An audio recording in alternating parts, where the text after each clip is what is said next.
حضرت علی رضی اللہ تعالیٰ عنہ فرماتے ہیں کہ 10 وہ کام جن کے کرنے سے انسان کے رزق میں اضافہ ہوتا ہے۔ پہلا کام مل بانٹ کر کھانا۔ آپ فرماتے ہیں کہ ہمیشہ مل بانٹ کر کھایا کرو، اس سے انسان کے رزق میں اضافہ ہوتا ہے۔ نمبر 2 لالچ نہ کرنا۔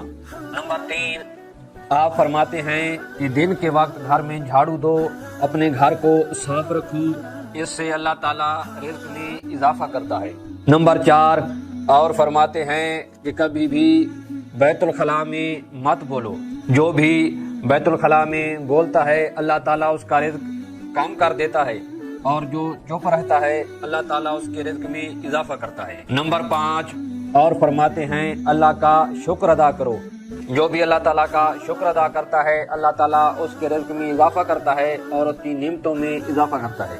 نمبر 6 اور فرماتے ہیں کہ کھانے سے پہلے ہاتھ دھو، کھانے سے پہلے ہاتھ دھونے سے رزق میں اضافہ ہوتا ہے۔ نمبر 7 دسترخوان سے چن کر کھانا، دسترخوان سے گرے ہوئے کھانے کو چن کر کھانے سے انسان کے رزق میں اضافہ ہوتا ہے۔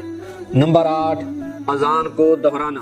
آپ فرماتے ہیں کہ اذان کے لفظوں کو دہرانے سے رزق میں اضافہ ہوتا ہے۔ نمبر 9 آپ فرماتے ہیں کہ صبح جلدی اٹھنے سے انسان کے رزق میں اضافہ ہوتا ہے۔ نمبر 10 آپ فرماتے ہیں کہ خیانت نہ کرنے سے